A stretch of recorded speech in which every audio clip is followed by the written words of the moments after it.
Here's a facsimile of what I said to the Borough Council last night. Uh, I had 5 minutes to speak, and I took about 5 minutes.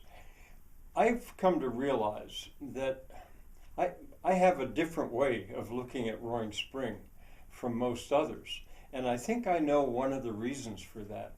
There's two sides to Roaring Spring, literally two sides, two ways of approaching Roaring Spring.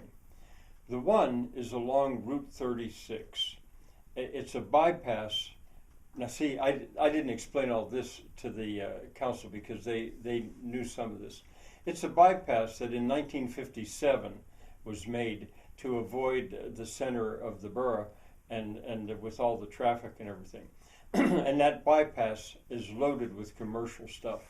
A couple, two or three fast food places where you can eat, huge grocery store, hardware store, all kinds of stuff that's up there. Signs, trucking industry. It's a busy road. The other is the way I go. Now, I drive 25 miles from where I am now to Roaring Spring to attend those meetings. And on those 25 miles, I encounter 3 stop signs before I get to Roaring Spring. No traffic lights, no commercial art, no billboards. I go out the lane and turn right, and I'm in an increasingly Amish land as the Amish are coming in here. It's already horse and buggy territory out there, of course. I come to a stop sign at the bottom of Broombaugh Mountain, and I usually no one's there. I can just drive through it. And I go up Broombaugh Mountain. Then on the left, at the top of the mountain, there is this vast panorama of a valley with distant mountains. It's gorgeous.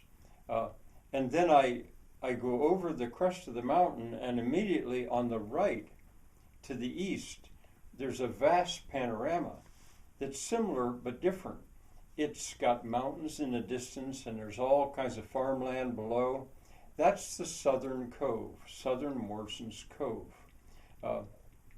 Well, I then head down the other side of the mountain, and I come at Broombaugh, I come to a second stop sign.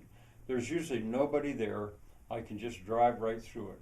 Now I'm in horse and buggy territory, but it's not Amish.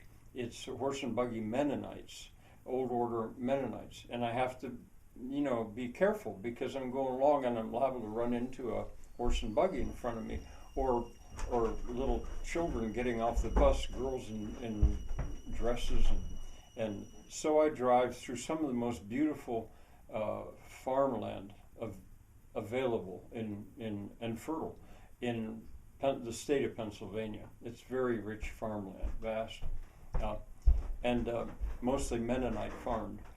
Now, I pass along that way. I pass 2 deserted or derelict schoolhouses that either one could be revived, but the one is stone and it's way back, and the other is just, I don't know what will happen to it. It's bigger. And I also pass 4 country churches, small country churches, in good shape. I mean, kept in good shape. I eventually don't come to a stop sign, but I eventually am joined with traffic coming on from the left, and now there are some more cars, because those are cars coming over Sproul Mountain, but not very many. There's never very many. There's always somebody, though, it seems like, that they're in that hurried lifestyle and they want to drive faster than I want to and faster than they should, given that it's still horse and buggy territory. Now, starting at Baker Summit, which is right about there, the landscape to the left begins to get dramatic. At first, it's just a little bit, but gradually you can realize that the valley, there's a valley, Halter Creek Valley, is deepening. And I'm driving along the crest of a hillside for quite a while, and that valley is getting deeper and deeper and deeper. so that by the time I approach Roaring Spring, if I look down at, say, the Houston Road, that goes all the way down to the Valley Straight, or Shawnee Park, which is way down there, but it's only halfway down to the bottom of the valley, and I know that up on the right is the football field. This is very dramatic topography. Now I go into Roaring Spring, and then finally, within Roaring Spring, encounter another stop sign. I stop, and there's traffic here now because it's in a town. And I go and I park down by the Spring Dam. There, I leave my car parked, and I walk past the Spring Dam, past a Gothic Revival factory, and a Gothic Revival church, both from about 120 years ago, and come to a stoplight finally. But I'm a pedestrian, and I go through the stoplight, and there I am at the council meeting. There's 25 miles. Now, during that 25 miles, I haven't seen a single tractor trailer. I haven't seen any trucks. I've seen very few automobiles, very few. No billboards. Maybe I said already, no commercial art. It hasn't changed really very much since I was a boy making that ride with my grandfather 75 years ago. It just changed a little bit, but not very much at all. And here I come in to Roaring Spring. Now on foot, I walk, or before too, but within Roaring Spring Borough, I see 4 large, or fairly large town churches, mainline churches, well kept. All right, and I get there. Now, that approach to Roaring Spring is probably unknown by the people that are developing and selling the mill, which is why I'm telling this story to the Borough Council, because I maintain that anybody that is unaware of the beauty of Roaring Spring, someone who hasn't driven their car slowly around the Hogback neighborhood, or up to the Green Lawn Cemetery and seen the view up there, or down below it a little bit to where the old Mennonite church was and just being sold.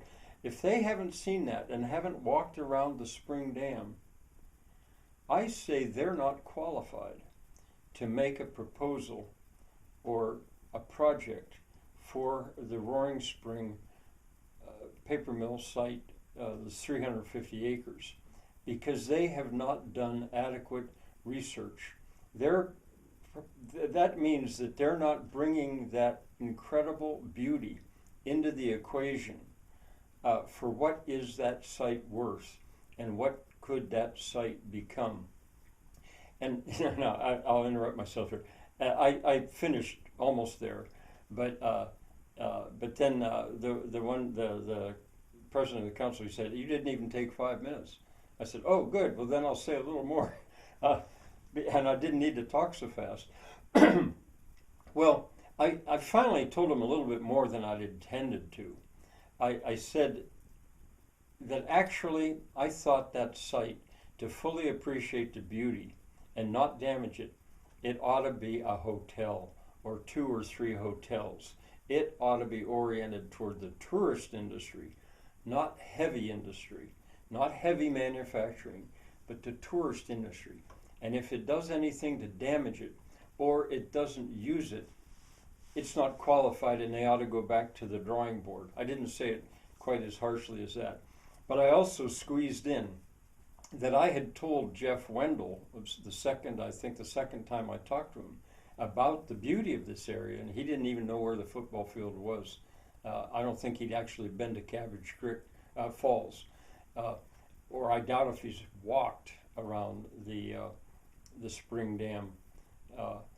But I told him that I would be very happy to be his tour guide, and if he would ride with me in my car, which is damaged, nobody take much notice of my car. It's not worth much.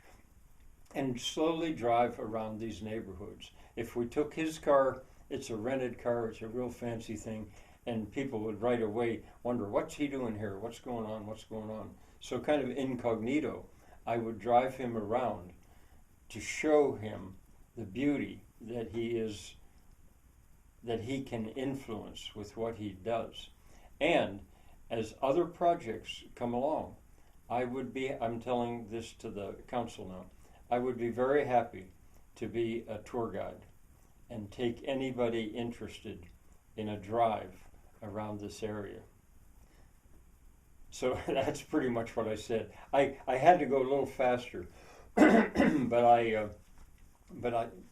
they listened politely. All right, bye for now.